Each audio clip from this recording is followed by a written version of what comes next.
So, technology has made us richer, given us more choices. But what's next? Smarter robots, for one thing.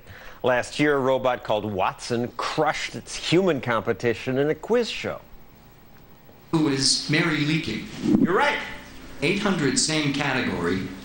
Watson. What is creeped? Yes.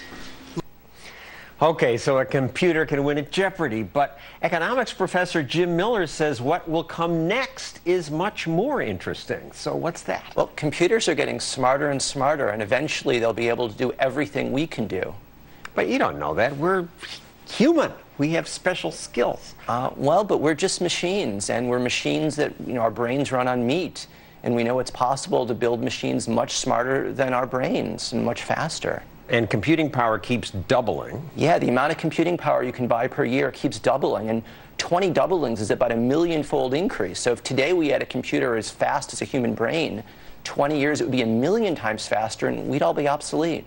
So the first step may be that computers will make their own computers. If we have computers smarter than people, making computers that are smarter than them, and as they get smarter, they're better at making smarter things, we could have an explosion, and we go from computers being a bit smarter than us to being as above us in intelligence as we are from ants. So the fear then is that companies won't hire people. They'll just buy machines. Well, that doesn't have to be a fear. I mean, the purpose of work is to get stuff to consume. So it would be great to live in an economy in which robots did all the work, they were nice to us, and we got to enjoy the fruits of their labor.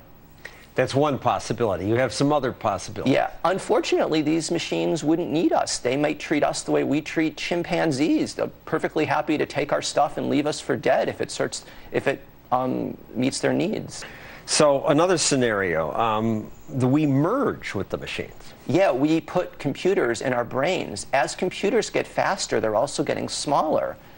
And if you put computers in our brains... We already have the replacement body parts. Yeah, exactly. And if we can start augmenting our brains, we'll get smarter, we'll be much more productive, and we'll become very, very rich very quickly. As this starts to happen, the criticism is always, well, this will exacerbate inequality. The rich will merge more quickly with computers. That is possible, but I actually think the other outcome is more likely. If you look at cell phones, although the rich were the first to get cell phones, there's now poor farmers in Bangladesh who have them. A lot of this technology is going to be of the kind where it's really expensive to develop, but I think once you've developed it, it won't cost that much to make extra copies. And so the poor might end up getting the stuff only a few years after the rich do.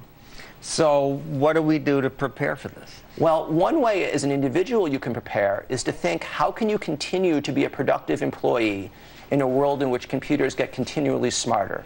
Now, eventually it's going to be hopeless, but along the way there's still going to be a lot of stuff that people can do and computers can't. And if you can figure that out in your profession, you'll be able to make a lot of money. It's also possible, if we merge with the computer, that we will live much longer. Yeah, and that's the upside, that if we have medical research being done by super smart computers and they like us, they could extend our lifetime indefinitely. We could be alive perhaps millions of years. But what do you mean if they like us? How does a machine like us? Well, a machine runs on software, and people will write the software. And if we get it right, the machines will have objectives of, be nice to people, do things they care about. Versus the alternative, the Matrix, where they take over. Yeah, except the Matrix is unrealistic because they wouldn't really need us around for any reason. So they would probably just quickly kill us. That's cheerful. How much time we got?